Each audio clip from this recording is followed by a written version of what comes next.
我是赵少康，欢迎你来到 TVBS 少康战情室。在我们现场来宾，杨永明教授、黄静莹议员、蓝轩小姐、谢龙介委员、王玉明委员、董志生先生。伊朗还没停哈，川普要伊朗无条件投降 ，unconditional surrender。所以呢喊哇吓一跳，无条件，什么条件都没有，我们已经没有耐性了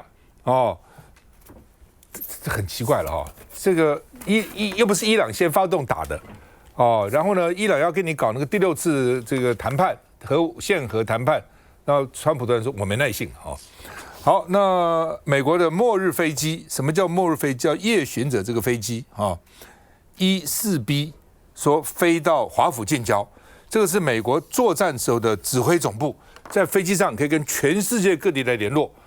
它那个通讯功能非常强所以呢，为什么要飞到华府近郊干嘛？川普要上去指挥吗？所以大家都在好奇说这个美国到底要怎样？因为川普一直讲说我知道你这个哈米尼伊朗最高领袖在什么地方你现在还可以睡你床上我随时可以把你炸死只是我们现在不想把你炸死而已川普的口气跟那个黑手党黑道讲话都一模一样的那美国已经第3艘航空母舰的打击群要到以色列附近了那原来已经有福特号、这个卡尔文森号然后呢这个尼米兹号，等于3艘都会过去那另外呢，美国官员准备几天内就要攻击伊朗，说这个周末前最快就会行动了，就打伊朗了那川普说我最后1秒才会决定，现在不告诉你那伊朗说你如果打我没有选择，只能锁定打击目标，采取报复那另外呢，伊朗官媒释出一个照片，说伊朗的官员手摸核弹，那已经有了吗？到底有没有？川普说相信呢，只剩下几个礼拜他就会有。那因为伊朗的这个做浓缩铀纯化的基地呢，在山里面地下80-90公尺深，所以只有美国的飞机这个可以呢 B2 带着炸弹可以去把它钻进去但是呢，美国如果参战的话呢，伊朗怎么办呢？他不能去打美国，打中东的美军基地。有多少美军在中东呢？有4万个美军在中东不同的地方那伊朗我打美国打不过，我打你这些基地总可以吧？说呢这些这个美军最多4分钟逃命，如果打你的话，最多只有4分钟可以跑所以呢，这也是美国的软肋了他要考虑原因的这个地方。所以呢，如果美国敢打，全球都倒霉一方面飞弹一方面呢，这个真主党什么哈马斯啦，这胡塞武装啦，青年运动这些代理人战争。不过现在的真主党哈马斯已经被摧毁了，也蛮惨的。荷姆兹海峡1/5的石油天然气从那边走，油田它可能去打沙烏地阿拉伯或其他的中东国家其他地方的油田，让你全世界都油荒然后它有骇客可能发动骇客攻击。那当然，另外一点是老美不想打仗川普呢，现在支持川普的人当时选举投票给他的人53%反对美军去打反对至于不是投票，整体来讲呢真的有60%的人是反对的只有16%支持，60%是反对的，所以民意并不支持。你没事你打人干嘛？川普开始也讲我没有打算打现在看起来见猎欣喜了，看来以色列打得还蛮顺手的所以他加进去我早就知道他要打加进去到时候可以吹嘘你看这个以色列能够打伊朗，我有很大的功劳川普就显然是一个100%的投机分子。我们看一下。黑烟滚滚，浓烟密布，以色列空袭伊朗警察总部，德黑兰整座城市多处持续浓烟窜天。以军不断锁定伊朗核设施，但似乎还没有办法通通摧毁。外界关注美国是否会加入战局。I have ideas as to what to do, but I haven't made a final. I like to make the final decision 1 second before it's due. 川普说的模棱两可，但根据《华尔街日报》消息指出，川普已经批准对伊朗的攻击计划，但他暂时还未签署最终命令。You don't know that I'm going to even do it. You don't know. I may do it 尽管川普语带保留，但美军却动作频频。目前已经有3艘航舰集结波斯湾，同时还有4架 B-52H 轰炸机驻扎在印度洋基地。美军也调派30多架空中加油机，准备支援以色列持续打击伊朗目标。而美国在中东也有大约47000名士兵，遍布各国军事基地，并且拥有爱国者飞弹与 CRAN 等防空系统。以色列总理纳坦雅胡和川普再度通话，具体内容没曝光，但事实上，《华尔街日报》引述匿名美方官员指出，以色列的拦截飞弹即将耗尽，极力希望美国也加入这场战局。明兄怎么看哈？到底美国的态度、以色列的态度到底是怎样？美国从1979年就开始制裁伊朗，伊朗大概是在2000年左右，就是有传出讯息说可能要发展核武，因为那个时候在打阿富汗，后来打如果伊朗有核武会怎样？你觉得北韩有核武又怎么样？但是显然那个附近的国家是不是比较紧张？对，最紧张的是谁？以色列。所以现在以色列其实在去年2024年4月跟10月的时候，分别都打过伊朗，伊朗也回敬，但没有像这一次这么的，就是说程度。是因为核弹快搞成了吗？我个人认为还没有。今年3月的时候，美国的国家情报总监在国会作证的时候，他说，从2003到现在，伊朗还没有发展核子武器，但是呢，那个浓缩铀技术是够了。可是浓缩铀大概是到达60%的这个程度，它如果进一步达到90%了，这就达到所谓的可能制造武器的武器级的这个浓缩铀。然后呢，到达这个浓缩铀大概不算是一个炸弹嘛，要变成一个炸弹的话呢，大概要将近1年的时间。同时你要把它放在载具上面，也就是中程或者是这个长程的飞弹，这个伊朗有，但是这个过程当中也要去磨合。大概严格来讲，最短它也需要1年以上的时间。可是60%到90%武器级的浓缩铀，大概真的就是1个月。可是，在3月的时候，美国的国家情报总监说：“这个还没有到达这个程度。”这2天，川普被媒体问说：“你不要管他讲什么，我告诉你，伊朗现在就是马上就要有。”就那时候讲伊拉克一样嘛，对，他就有核武，有化学武器。所以现在真正的关键是，整个以色列、犹太集团去年没有成功的让拜登去支持他们打伊朗，但拜登支持他们在加沙做屠杀。川普上来之后，现在他发现到可以打这一招，所以也就是说，你现在看到美国去打伊朗有什么样的好处？当然，你说可以让这个川普留下英雄的历史一页，是吗？打完之后，你打完，就是说准备用 B2 用这个所谓钻地型的巨弹，那个3万磅、13000公斤的那种所谓叫做碉堡克星这么大的这个巨弹呢，它可以钻到90公尺以下，但能够坏掉那个核设施吗？不知道。伊朗还在做第3个，那在哪里？更深。那然后呢？你就算炸掉，它可以重生所以其实美国也没有办法完全去消弭掉伊朗的核设施。可是当你这么做的时候第一个战争，刚才这个都讲得很清楚；第二个，它会真正的就开始发展核子武器。所以就不管你了，这一切我觉得很重要的关键就是犹太集团跟以色列你看他从加沙到真主党到叙利亚，现在就是要针对伊朗，连续去年打了2波，这一次呢又开始做这一波。我觉得他其实对于川普的政府的影响非常的深刻，那对于整个美国东岸的这些建制派的政治人物也影响很深刻。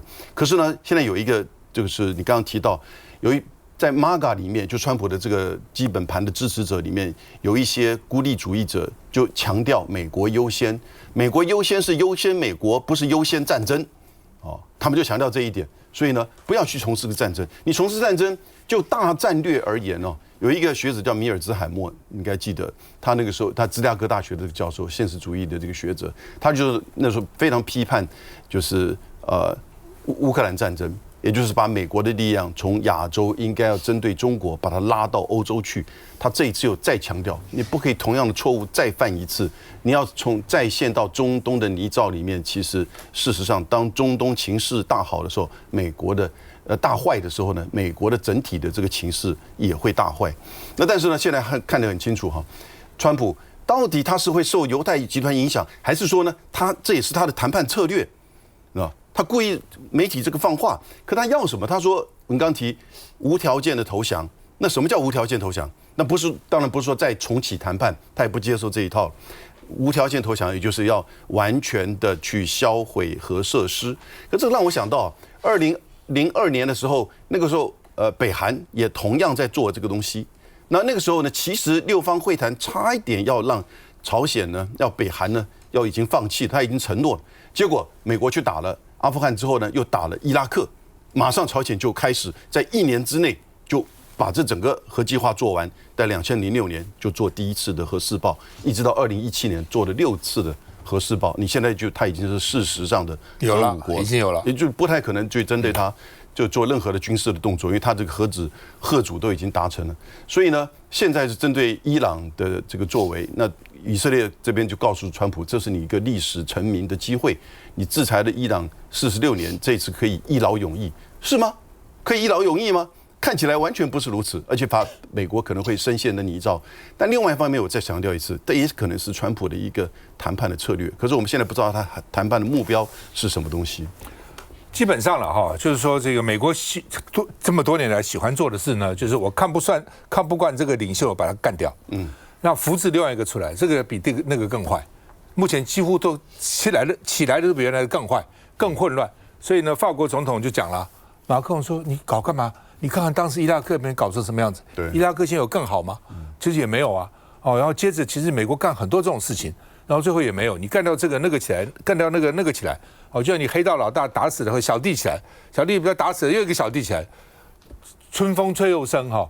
所以到底是怎样？那当然，伊朗比较特别，是其他中东国家也怕他，所以呢，这个什么阿联酋啦、沙烏地阿拉伯啦，也不支持他，也怕他有核武。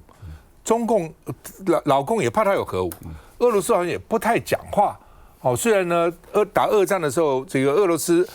乌克兰那个伊朗有支持俄罗斯无人机很多，而且他没有协议哦。但是川普那个拜登说，协议不表示国防我要帮他，好像大家对伊朗现在看起来也都没有很积极的介入。但是普丁有讲，普丁说美国如果介入，恐怕会爆发核子灾难。美国你最好不要介入啊。那另外，普丁跟川普通电话的时候呢，他说我愿意来调解，说川普呢酸他，哎呦帮我个忙啦。你一个战争，你跟乌克兰先解决后再来谈这个以色列吧，还消遣一下这个普丁哈。所以到底伊朗会怎样？伊朗的反击到底有没有能力？这以色列的铁穹会不会被穿透？休息再回来。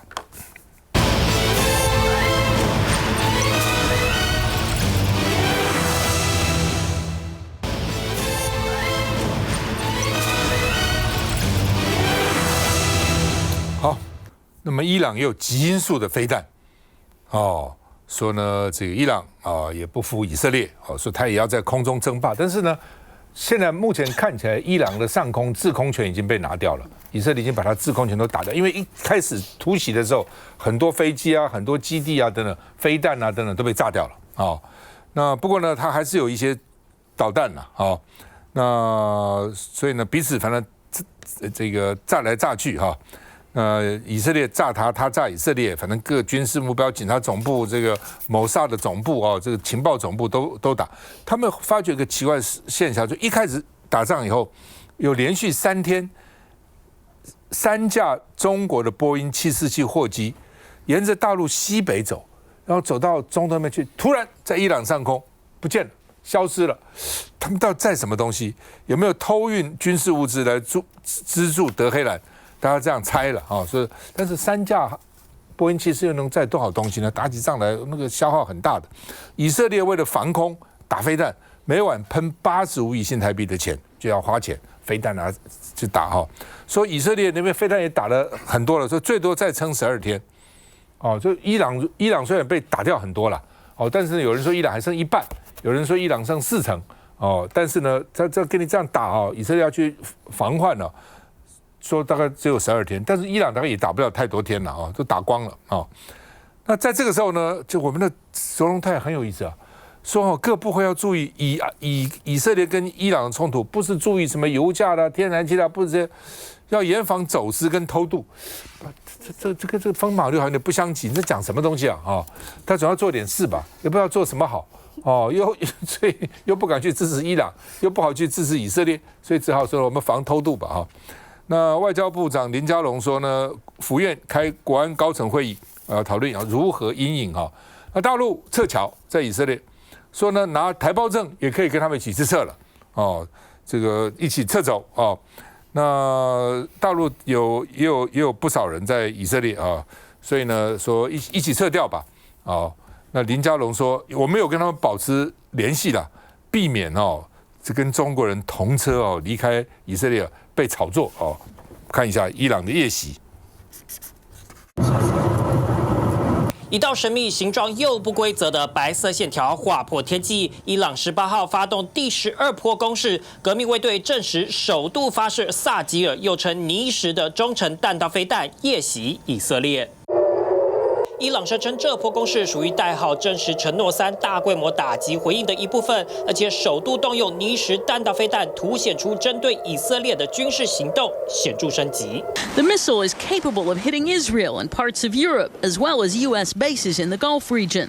这款尼什飞弹从2012年开始服役，射程达到2000公里，属于中程弹道飞弹，直径1.25公尺，长度18公尺，可携带重达700公斤的弹头，而且伊朗正在研发新版尼什3飞弹，最大射程可能达到4000公里。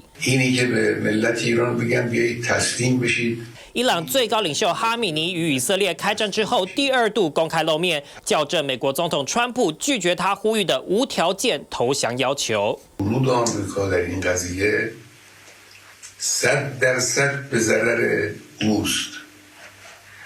آنچه که او در این زمینه ضربه خواهد خورد به مراتب بیشتر است.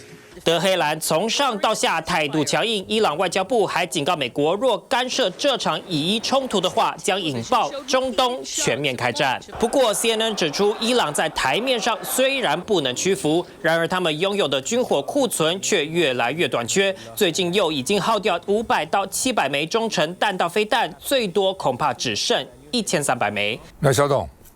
其实你可以看到这次的战争让人家看到伊朗里面，它其实都是内奸4年前川普还在当总统快卸任的时候，那时候圣城里的那个里长，他一从机场走出来，马上就被死神无人机打死那是川普最漂亮一个刺杀。我记得那是2020年的1月3号，那时候伊朗自己都没有检讨，为什么我们这么重要的舰艇，它是国防第2把交椅行踪被人家掌握成这样接下来再看哈马斯的领袖去参加他们总统大典，在伊朗也被杀，住在那被人家攻击，就真可笑。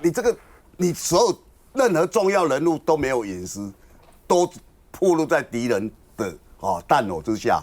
那这一次的等于说被攻击更是可笑，因为美国跟他讲我们6月15号我们来谈第6次。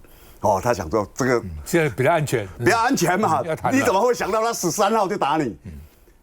问题就是你笨啊！他这个美国就是可以讲美国，我跟你谈，美国知不知道？如果你美国有道义，你后天要跟我谈，现在有人要打你，我警告你，人家打了，是不是？不是啊，美国装作不知道，然后你也认为说，至少我跟美国还没有谈失败之前或成功之前，我不会被打嘛。但是国防部说买披萨买多了，表示加班，表示知道嘛。是啊，而且川普今天讲了，他知道。对，他原来不讲，他现在说他知道。因为现在看打了不错打赢了，我知道了，这样。要来收割啦，跟赖清德一样喜欢收割啊。台湾的民主，赖清德有贡献吗？没有啊。赖清德是民国85年才第一次参选，他哪有什么贡献？对不对？民进党75年就成立了。你把时间轴把它推出来，就发现说，这个伊朗实在是，他们都没有想到自己内结这么多，应该去赶快去整肃、去肃清。这不管你怎么样，你至少是一个极限国家该做了。土耳其的总统被叛变以后，抓了3万多人啊，但是也不够5年前的事啊，对不对？我全部肃清，如果没有我还你清白，但是被他抓去坐牢的军官也是数百个啊。所以你一定要这样做，就是才会干净嘛，那他完全没有，他这次全部所有的重要将领几乎都被屠杀，科学家也被屠杀。科学家过去已经有7个核子专家被他们有时候骑摩托车就把你干掉，有时候放毒气把你毒死，过去已经干掉7个了，你也没警觉，这些人其实都是要高度保护的，你要至少派一个哦，一个宪兵班或宪兵连来保护一个人这么重要的人嘛，对不对？所以你今天可以看到他们那种疏忽哦，今天整个制空权被人家完全占领，那是没有话讲的。那当然，因为以色列它有美国所有的武器的后援，而且摩萨很厉害了。对，摩萨德也很厉害哈。那大家可以看到，就是说他把这些情报掌控了，然后突袭以后，所有东西天空就制空权就占领了。我也知道，因为他们中间还隔了其他国家，它不是相邻嘛，1000多公里啊。对，所以你要打我，只能用导弹嘛。那导弹我有你的制空权，我又有我铁穹的一个防护，你就没有办法打了。所以大家可以看到这场战争它其实一突袭以后高下立判的啦。我觉得伊朗现在讲的这些话都是多余的，现在他只能去保护他的核设施不被突破就这一点点，但他要有反击能力那些东西可能都是假的那我觉得说大家会讲说，他浓缩铀搞这么久了，我记得2010年美国在联合国发起说我们来抵制伊朗，不要让他有更那个，所以伊朗一被抵制10年。川普要卸任的时候，在联合国又提案再抵制10年，结果这一次没有过，因为俄国人反对啊。那伊朗当然就后来有一些援助就进来了可是他毕竟跟外界的隔阂太多，所以我这几天就在想说，我们过去觉得那些集权国家的武力都非常强，强到无以复加。我们是不是过去的教育以后大家的认知都搞错了？我们过去认为俄国很强啊，俄国打乌克兰打3年半都打不下来，这什么武林高手嘛，不像。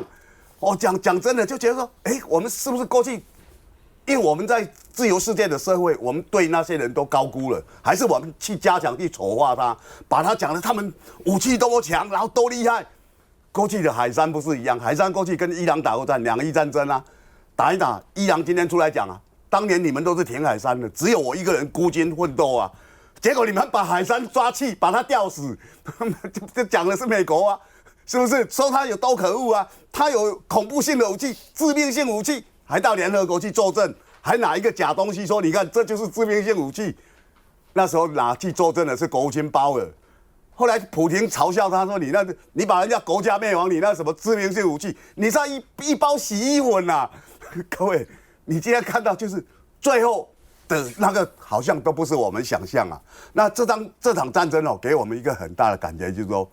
如果你放在台湾，中间当然隔一个海，他要打仗一定也是导弹，那导弹里面一定有很多无人机。就你要防范的不是说我有坦克，如果有坦克，人家已经打上来，已经在打城市战或者巷战，坦克在城市战里没什么用途啦。各位朋友，大家想一想就知道，你连转弯都没办法转弯嘛，对不对？那你现在要想着说，怎么样？如果真的台海有战争，我们要有一个怎么样有用的武器可以来制敌。因为他已经摆明很清楚，我就把你围起来，你所有的基地，我都知道在哪里。你飞机飞得出来吗？你的跑道我会先把你轰掉。就是说，你要用别人的战争来看，说我的情境是怎么样。这个对台湾其实是个很好的参考经验。从俄乌到这一场战争，我告诉你，电子战是最重要，所有东西都是资讯跟科技，其他的传统那些都没有什么作用。我现在最担心看这些战争就是制空权了。制空制海，但制空权特别重要。你看以色列一来就把伊朗制空权通通毁了嘛，没有了嘛。如果两岸开始有战争，老公突袭你，把你的飞弹基地毁了，然后机场跑道都炸了，加深基地给你封了，你制空权在什么地方？你没有制空权后，你就会有制海权吗？你有没有制海权？你的陆地怎么办呢？根本不需要登陆了，就很麻烦。来，林佳龙怎么说？我们看看。当然，这个全球的包括油价跟物价可能受到战争的影响，那政府都有密切的关注，包括总统跟行政院长也都有召开会议。那我们包括昨天的这个国安的这个比较高层的会议呢，也针对这个做出各种应变的计划。那今天都陆续的对外会宣布。来，龙介兄，除了油价、物价，还有运费。运费啊，海运会大幅度的上。刚刚你提到说制空权，不要把伊朗跟以色列的战争模仿到台海，不可能的。你要了解，伊朗没有航空母舰，那你现在纵然我们台湾纵然你有导弹可以去搞掉它的跑道，它现在还有3艘航母，所以在制空权上，台湾是讨不了便宜。那我们只能讲说，那你怎么去守护台海？以色列跟伊朗其实铁穹已经失效了，你可以从这前面5天下来，那伊朗手上大概还有2000到4000的导弹，各类不同的导弹。那因为以色列为什么基于对整个核弹会这么忌惮？以色列才2万平方公里啊，而且还零散的。那伊朗是有160几万平方公里，80几倍啊，台湾的40几倍啊。所以以色列要摧毁，如果因为现在地面部队不可能相互到对方的战场上，那如果用导弹，你要摧毁伊朗很难，非常难。可是美国呢？刚刚你看到普丁跟川普就这样嘛，我来处理看卖啊，因两个哦，这两个欧力上啊哦，孤笑比无尾啊，比笑孤愁皮啊，哦，半斤8两，大家都想沾一下，但真的会开干吗？没有那么容易。可是美国已经做好准备，它的航空母舰来了，空中加油机来了 ，B-52也来了。就是你刚刚讲到钻地弹没有轰炸机是行不通的，所以它大概全面部署，也许是要给伊朗一个强大的压力，所以它开出的条件就是无条件投降。那如果在中东这个现象，那包括能源会不会造成这个危机？那我们台湾呢？我们全部都是靠进口，所以从刚刚你说。卓院长，我觉得赖总统，你这个国安汇报应该找卓院长去了，我一了解一下，他文不对题嘛，他现在连他讲的林佳龙讲的比他好，林佳龙还知道说我们会面临到这些物价，会面临到我们的能源将来进口上涨以后，会影响到我们的民生，所以我一直在讲这1个多月了。这个行政团队已经是完全失能。那如果为了大罢免，你们不愿意在这个时候阵前换将，那赖清德总统你就自己承受，一事无成嘛。所有中间选民，所有在关税还没谈定的这一些经济选民，大家是怎么看你？难道你没有回台南听一听吗？这一些为了关税被绑在，现在第4季的订单要接了。明年第1季的订单要接了，可是关税不知道我怎么接你的单子，我怎么跟你报价？报不出来了，我没办法跟你报价啊。所以整个产业，那你到的他们真的束手无策的时候，他是为了道义的，为了他的员工，一个员工一个家庭，如果真的让他们放手，那我就无薪假破口就来了，那之后台湾的危机会更大。休息一下再回来。